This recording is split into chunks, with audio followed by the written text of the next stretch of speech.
ஐஸ்தர் YouTube channel. So இன்றைக்கி நம்ம என்ன பார்க்க போகிறோம்னா தமிழ் பைபிள் ஜேர்னலிங்கோட மெத்தட்ஸ் தான். 3 மெத்தட்ஸ் பற்றி பார்க்க போகிறோம். வாங்க வீடியோக்குள்ளே போகலாம். மெத்தட் என்னன்னு பார்க்க போகிறோம். Verse mapping method. Okay, Bible verse method தான் ஃபர்ஸ்ட் பார்க்க போகிறோம். நீங்கள் இந்த மாதிரி ஒரு பாக்ஸ் போட்டு நீங்கள் எழுதிக்கலாம். அண்ட் ரெண்டாவது ஒன்று கீவேர்ட்ஸ் யூஸ் பண்ணிக்கலாம். ஓகே, அது இங்கிலீஷ் வேர்ட்ஸாகவும் இருக்கலாம், இல்லாட்டி தமிழாக இருக்கலாம். அது நீங்கள் எந்த டைப் ஆஃப் பைபிள் யூஸ் பண்ணீங்களோ அதை பொறுத்தின கீவேர்ட்ஸ் உங்களுக்கு எது புரியுதோ அதை யூஸ் பண்ணிக்கோங்க. அதோட டெஃபினிஷன் யூஸ் பண்ணிக்கோங்க. அப்புறம் கான்டெஸ்ட் அப்படின்னா ஹூ ரோட் இட், யார் எழுதுனா, when was it written, எப்போ எழுதுனாங்க, and who was it for, யாருக்காக எழுதினாங்க, why was it written, எதற்காக எழுதினாங்க அப்படின்ற ஒரு 3-4 கொஸ்டின் நீங்கள் கேட்கணும். லேட்டர் நீங்கள் அதுக்கு ரிலேட்டடாக நோட்ஸ் எழுதிக்கோங்க, சம்மரி எழுதிக்கோங்க. ஃபார் எக்ஸாம்பிள் ஒரு வேர்ஸ் படி பார்க்கலாம். கர்த்தர் என் மேய்ப்பரா இருக்கிறார் அப்படின்ட்டு நீங்கள் ஒரு வேர்ஸ் படிக்கிறீங்கன்னா அதை நீங்கள் இந்த மாதிரி போட்டுக்கலாம், இல்லாட்டி இந்த மாதிரி கூட போட்டு நீங்கள் எழுதிக்கலாம். அப்போ நீங்கள் தமிழில் படிக்கிறீங்க, அப்போ அதோட கீவேர்ட்ஸ் மேய்ப்பரா இருக்கிறார் அப்படின்ட்டு நீங்கள் இதில் எழுதிக்கலாம். ஃபார் டெஃபினிஷன் மேய்ப்பரா இருக்கிறார்னா என்ன அப்படின்றத ஒரு சின்ன ஷார்ட்டா அவர் எப்படி இப்படிலாம் இருந்திருக்காங்க அதை பற்றின ஃபுல்லாக டெஃபினிஷன் வரும்.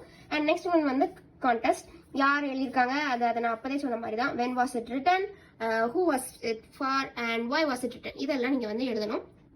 அண்ட் இப்போ நோட்ஸும் அதோட சம்மரி நீங்கள் அதனால என்ன படிச்சீங்க, அதுக்கு ரிலேட்டடாக அதுக்கு என்னதெல்லாம் வருதோ அது எல்லாமே நீங்கள் அரைஸ் பண்ணுற கொஸ்டின்ஸையும் நீங்கள் எழுதி வச்சுக்கோங்க.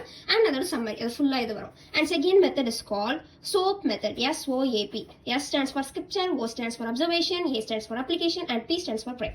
இந்த ஸ்கிரிப்சரில் நீங்கள் என்னை பலப்படுத்துகிற கிறிஸ்துவனால எல்லாவற்றையும் செய்ய எனக்கு பலன் உண்டு அப்படின்னு சொல்லிட்டு நீங்கள் ஒரு வேர்ஸ் நீங்கள் எடுத்து வச்சுட்டீங்க. அதை நீங்கள் அப்சர்வ் பண்ணுறீங்க, உங்களுக்கு அதுலேருந்து என்னெல்லாம் புரியுது அப்படின்றத எழுதி வைக்கிறீங்க. அண்ட் அப்ளிகேஷன், நீங்கள் அந்த என்னை பலப்படுத்துகிற கிறிஸ்துவனால எல்லாவற்றையும் செய்ய எனக்கு பலன் உண்டா உங்களோட வாழ்க்கையில எப்படி நீங்க அப்ளை பண்ண போறீங்க அதை நீங்க அப்ளிகேஷன்ல எழுதி வைக்கணும். ஓகே, கிறிஸ்துவனால நீங்க அப்ளை பண்ண போறீங்க, அது கிறிஸ்துவனால உங்க வாழ்க்கையில அது நடக்க போகுது. ஸோ நீங்க அதை எப்படி நீங்க அப்ளை பண்ண போறீங்க அதை எழுதிட்டு.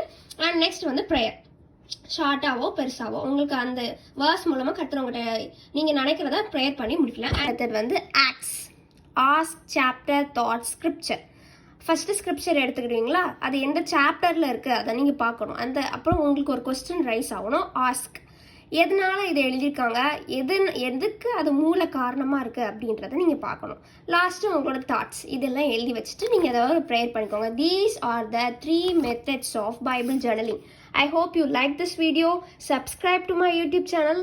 இதே மாதிரி நிறைய நாங்கள் பைபிள் ஜர்னலிங் வீடியோஸ் போடுவோம், அதை நீங்கள் பாருங்கள். தேங்க்யூ.